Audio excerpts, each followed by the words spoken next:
everybody, welcome to Fixing Things. I'm Pastor Bill, if you haven't watched any of my videos before. What we're going to do today is we're going to stretch a wiring harness on this truck, on the me-haul truck. So here's the wiring harness, and if you notice, it's like stretched tight, so can't have that. So we're going to run this wiring harness down and over, then down across the frame and come up and end up right here where we can connect all these connectors back the way it used to be. So we're going to cut this wiring harness right in half. The problem is that a lot of people, they do this wrong. And I can't tell you how many times I've seen people do these things on YouTube and stuff like that, and they're making wire connectings and they're using those butt connectors. Butt connectors are a no-no on the outside of the vehicle, and I'm going to tell you why. Right? See this connector right here? This connector is a waterproof connector. See that connector? It's a waterproof connector, and it's molded right into the wire. Everything that they do has got molded connectors from the factory, and that's so that the wire on the end of the, so here's a piece of wire. The wire on the inside is not with the elements, so it doesn't corrode. So on a butt connector, all it is they squeeze the two ends, put the wires together, right? It's also called crimp connectors. Bad. And the elements get in there, right? You ever had one of those battery cables, right? You know what I'm talking about. The ones you cut the wire off and you stick it in there and you put the two clamps down, and 6 months down the road, it's either loose or it's not getting good connection. You look at it, it's all green and got white fuzzy stuff all over it because inside that wire is getting corroded, and it no longer can make connection with the battery clamp. Same thing with a butt connector. The butt connectors are no good. Not only that, they vibrate. If you're using butt connectors, barrel connectors, or crimp connectors, whatever you want to call them, on something that vibrates, it's going to come loose. You're going to have intermittent problems with it. So the method we're going to use today is we're going to solder them and heat shrink them. That is the correct method. Watch how I stretch this wiring harness. Watch how I get it done. Watch it till the end. Hey, make sure you like and subscribe, because we got to get this channel to grow. All right. All right, so here's what I got on my table here. I set me up a little table. Got me my soldering gun. Got me some electrician tools. Got me some wire. You got, when you're stretching anything, when you're using anything that moves, that has vibration or anything, you have to use stranded wire, not rigid. You can't use solid core rigid wire. You have to use stranded wire. I can't express that enough. You have to use, and you don't, definitely, Linda, listen, definitely don't use wire nuts. Wire nuts are good for inside your junction boxes in your house. It is not good on your vehicle. All right, so I got my heat gun here. I got my shrinks, got some zip ties, and I got some electric tape here. I got some electric tape right here. Normally what you would want to use is a 33. It's called 33. This is the 1700. It's not as good, but I'm gonna be putting stuff over it too. I got some 33 somewhere. It's probably in the house. I may find it before we get to that stage. All right, so one of the first things we want to do is right now you can see this is tight. This is the original wiring harness that came across here on the old inner fender well, but now we have a tilt front end and the wires don't reach. We got to extend quite a few wires. So what we want to do is find a spot in here and just cut this baby in half. Here, here-ish. Then make my connection here. And there's gonna be two sets of connections wherever that thing is split. All right, so I'm gonna make a cut right in here. It gives me access to it. Ain't no coming back now.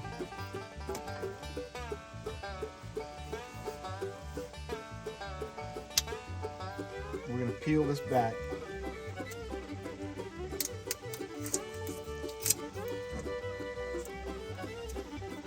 And that's just regular 17 tape anyways, that's not the good stuff. Do the same thing over here.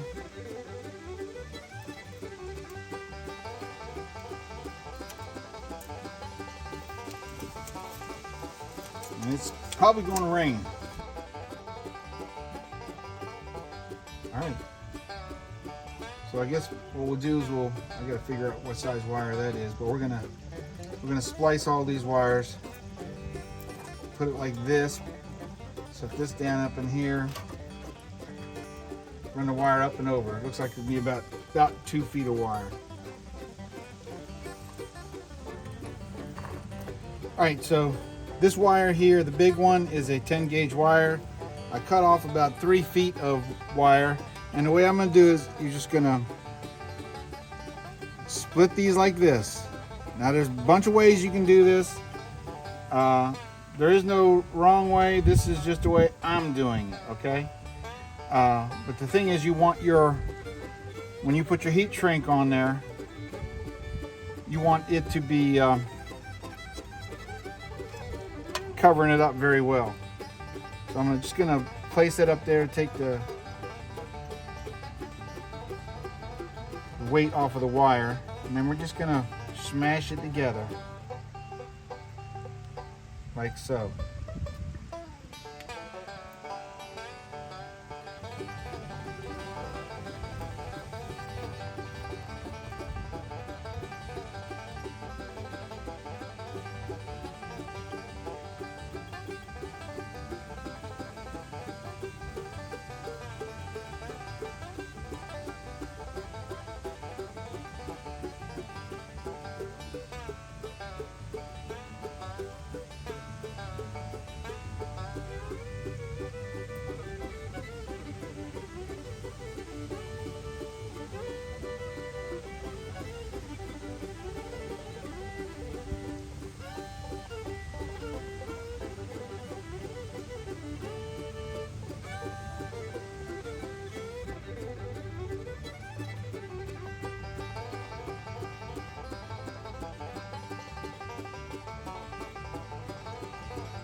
All right, so this connection will never come undone.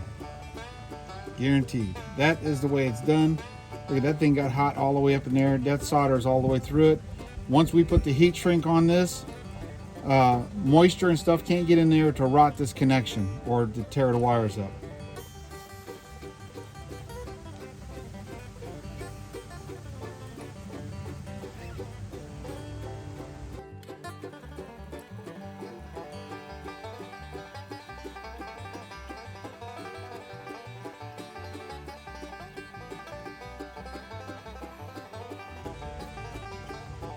So now you don't have the twist method, leaves big old bumps, and when you put the heat shrink on it, it can leave areas where moisture can get in. The whole idea is not to let moisture get in. Plus, when you have the bumps can cause other issues like eat its way through to the ground source. So this is going to be it's probably going to have 30 amps of juice going through it. So you don't want this wire grounding out. 30 amps is a lot of juice, a lot of amperage. So you don't want this wire grounding out. So now all we got to do is make our wiring harness for the rest of these.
All right, now all these wires are soldered together.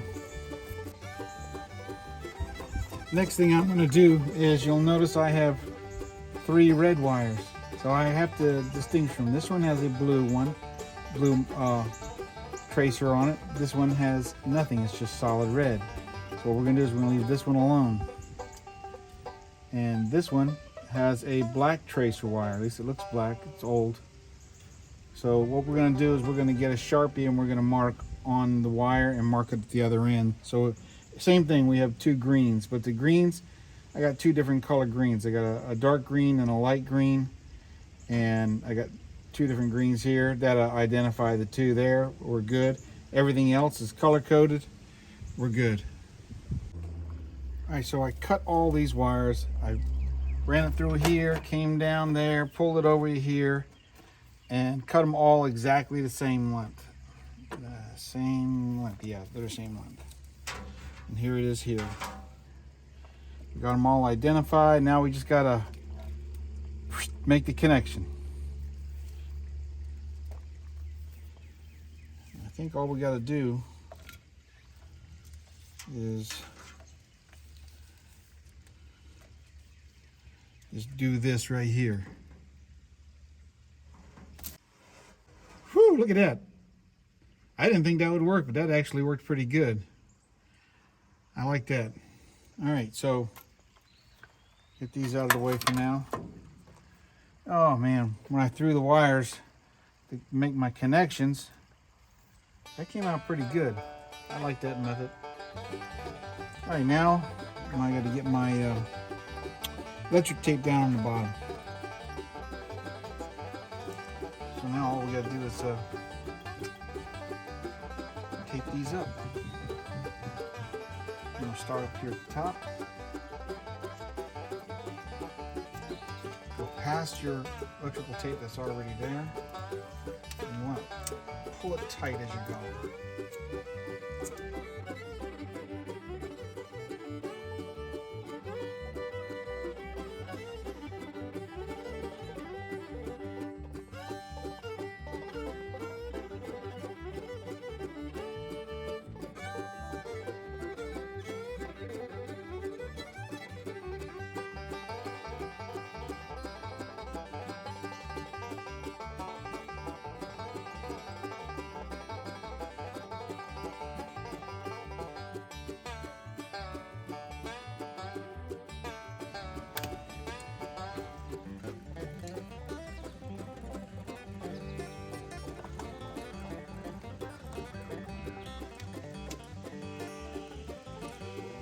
All right, so now we can't just leave this flopping over here on a tire.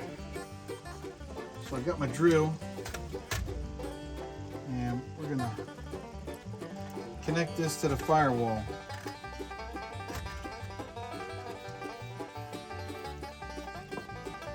That should be out of the way.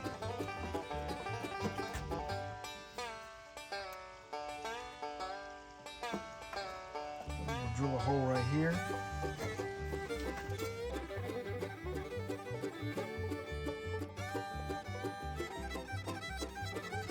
All right where we put the fresh drill, we're going to put a little bit of the orange on there.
I also got new pigtails for my lights.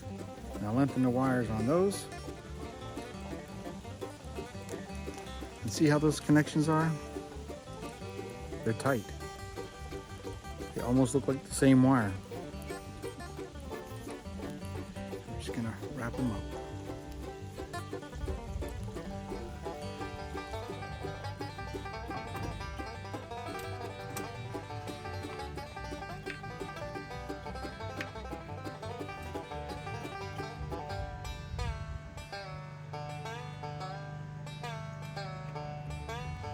I don't smell no magic smoke.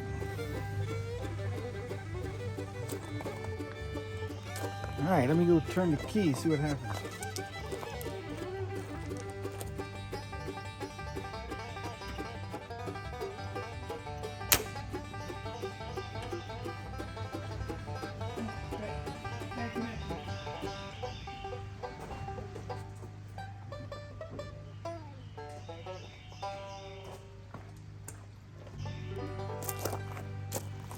The ground strap ain't tight.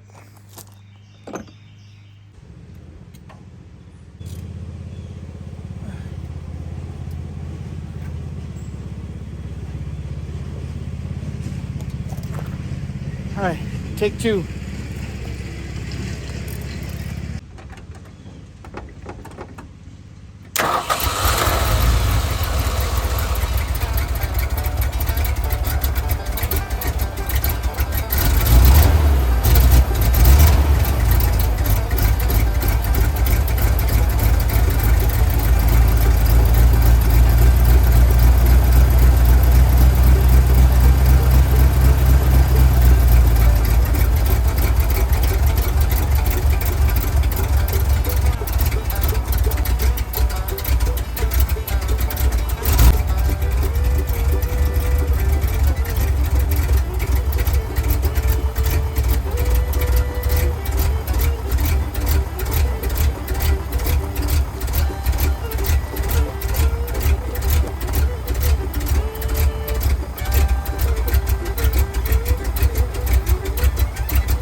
Let's see if I can start it. Tell me if the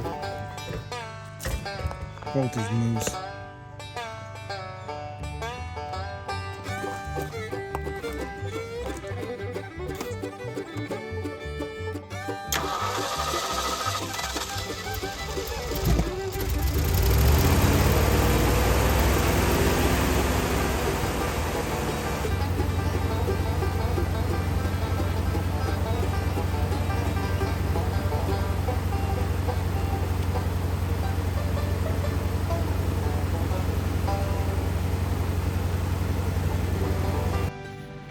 All right, I think she's finished. Had me scared there for a bit. The ground screw on my voltage regulator wasn't on, so it was only showing like 12.3, and my ground on my the ground for the battery to the block wasn't loose. I had to tighten that up and put a washer on it, because what I tightened it up, but what it was too much slack in there. I had to put some fat washers on it.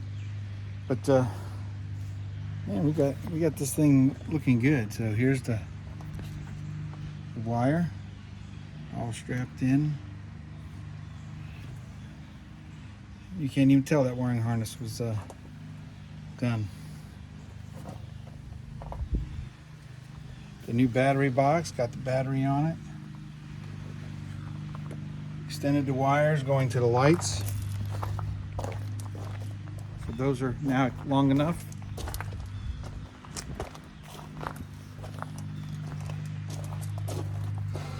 Extended the wiring harness here.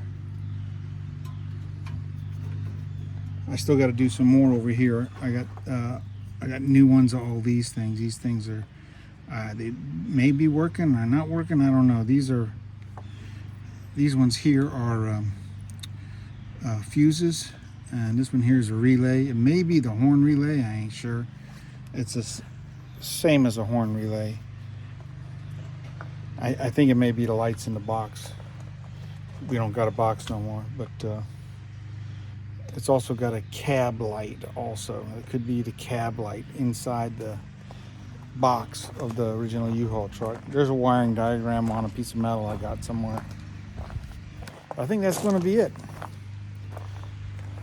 Remember, like and subscribe. That was some good work right there. All right, so what did we learn? We learned that you cannot use those barrel connectors. You cannot use those barrel connectors. Crimp connectors, they're called 2 or 3 different things. And reason being is vibration makes them loose. The elements can get into the thing because they're not sealed up airtight. When it's soldered and sealed airtight, you'll never have a problem. Never have a problem with it. Whew. I can do all things through Christ who strengthens me. This was a long day right here. Didn't seem like it was that much, but there was a lot of wires to do.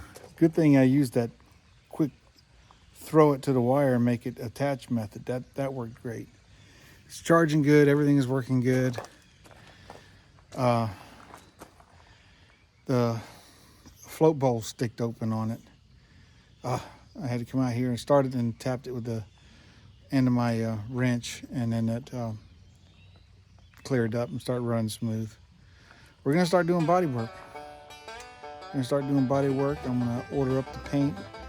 We're gonna order up the same paint. I'm gonna order it in quarts like I did the General Lee tractor. We're gonna put hardener in it and thinner in it, and we're gonna get all this body work and stuff done on it. I got body work up here. I got some handles that will be going right here. Bad. So that way I can pull on it. All right. Looks like it's supposed to be there. God bless each and every one of you. I'll see you on the next episode of Fixing Things with Pastor Bill. That bad boy's fixed right there. Ain't no doubt about it. God bless you.